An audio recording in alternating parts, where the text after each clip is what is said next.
सबसे पहले अनुप्रिया जी, पहला सवाल आज आपसे, क्योंकि नीतीश कुमार विपक्षी एकजुटता की धुरी बने हुए हैं, लेकिन जो सवाल बना हुआ है कि विपक्ष एकजुट कैसे होगा, फॉर्मूला क्या होगा। अखिलेश और कांग्रेस एक दूसरे को पसंद नहीं कर रहे हैं, केजरीवाल और कांग्रेस एक नहीं हो रहे हैं, ममता बनर्जी कह रही है दिल्ली नहीं जाऊंगी, मैं पटना में करूंगी, कांग्रेस उन्होंने दूरी बना के रखी हुई है। तो फॉर्मूला क्या होगा विपक्षी एकजुटता का? हाथ तो मिल रहे हैं नेताओं के, दिल भी मिलेंगे कि नहीं 12 जून को?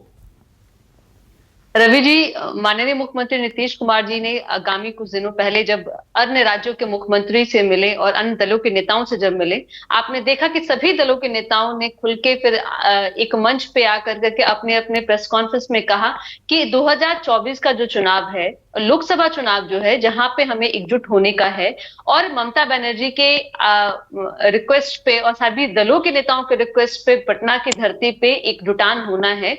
और माननीय मुख्यमंत्री नीतीश कुमार जी ये एक प्रयास कर रहे हैं कि जो मॉडल हमने बिहार में बनाया है, गैर भाजपा का मॉडल, और उसे सरकार आज चला रहे हैं कि जहां भाजपा अकेले आज बिहार में है और उनको विपक्ष में हम खड़ा रखें, ये इसी मॉडल पे हम पूरे देश में अगर गैर भाजपा पार्टी एकजुट हो जाएगी तो भाजपा को हराना ज्यादा आसान होगा। और ज्यादा जरूरत इसलिए भी है क्योंकि बार बार हमारे नेता मुख्यमंत्री जी कहते हैं कि जो मूल समस्याएं हैं, ये मूल जो बातें देश के अंदर है, मूल समस्याओं को जिस तरह से नजरअंदाज कर करके अहंकार में चूर ये सरकार अपने नशे में चल रही है, तो इससे इस सरकार को ठहरने की जरूरत है।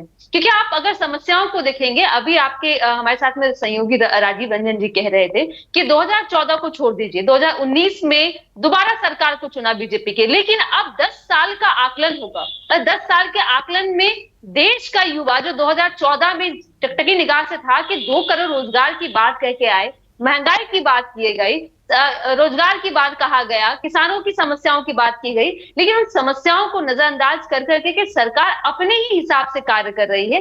कहीं पे भी लोकतंत्र की बात नहीं हो रही है, लोग के हितों की बात नहीं हो रही है। इसलिए एकजुट होना बहुत जरूरी है और 12 जून वो ऐतिहासिक दिन होगा जो अभी तक अटकलें लग रही है। मैं आपको आपके चैनल पे कहूंगी, सारे दल जिनसे अभी तक माननीय मुख्यमंत्री जी की मुलाकात हुई है, सभी एक मंच पे होंगे और मजबूती से होंगे और सभी 2024 में चुनाव लड़ेंगे, क्योंकि ये चुनाव देश हित की चुनाव है, ये किसी की निजी एजेंडे की चुनाव नहीं है। हमें एकजुट होनी जरूरत है। क्योंकि अनुप्रिया जी सभी नेता रहे, अच्छी बात है, लेकिन फॉर्मूला क्या होगा ये भी तो देश की जनता को जानना होगा ना। ये फॉर्मूला क्या है इस विपक्षी एकजुटता को लेकर? सीट क्या होगी, चेहरा कौन होगा, मुद्दे जिस तरह से आपने कहे वो हो सकता है महंगाई, बेरोजगारी, जो हर चुनाव में मुद्दे होते हैं, लेकिन सीटों को लेकर, चेहरे को लेकर कौन सा मॉडल आप पेश करेंगे, फॉर्मूला?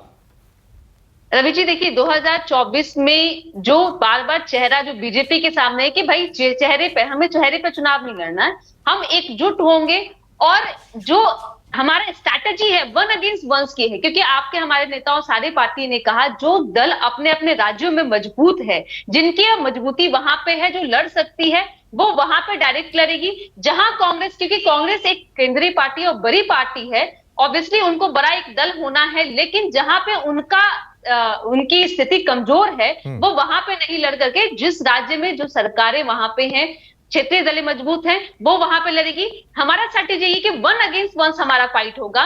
बीजेपी के सामने में एक विपक्ष का चेहरा होगा, जो वो महागठबंधन का चेहरा होगा, किसी कोई और चेहरा नहीं होगा। तो ये लड़ाई हमारे लिए मजबूत होगी। क्योंकि अगर आप लोकसभा चुनावों की सीटों के नजर अगर आप देखते हैं, बिहार, यूपी, लेकिन पंजाब की अगर बात करें, आम आदमी पार्टी और कांग्रेस कैसे एक हो पाएंगे? अभी तो अध्यादेश को लेकर कांग्रेस और उनमें बनी नहीं रही है। नहीं देखिए, फिर मैं कह रही हूं कि ये अपनी क्षेत्रीय एक रणनीति और क्षेत्र के चुनाव में, राज्यों के चुनाव में मनभेद हो सकता है, लेकिन 2000 ये स्ट्रैटेजी मैंने जो कहा है कि 2024 के लिए है और 2024 की जो मांग है देश की, ये देश की मांग है और हमें एकजुट इसीलिए होना है कि मैं फिर बार बार कह रही हूँ कि 2 से 3 दिन पहले जो 28 तारीख था जिसमें नए संसद भवन का उद्घाटन हो रहा था, उसी दिन अपने देश का मान सम्मान बढ़ा रही जो बेटियां थी, अपनी अस्मिता की लड़ाई लड़ रही थी और किसके खिलाफ, इन सारे मुद्दों पे अगर हम नहीं होंगे एकजुट, ये पार्टियां एकजुट नहीं होंगी, तो इसी तरह की अहंकारी सरकार होती रहेगी। जिन बेटियों ठीक है। मैं नमस्कार, मैं हूं मानक गुप्ता। अगर आपको हमारा ये वीडियो पसंद आया हो तो इसे लाइक और शेयर जरूर करें और हां, हमें सब्सक्राइब और फॉलो करना ना भूलें। ताकि आप देश और दुनिया की कोई खबर मिस ना करें। तो जुड़े रहिए हमारे साथ और देखते रहिए न्यूज़ 24।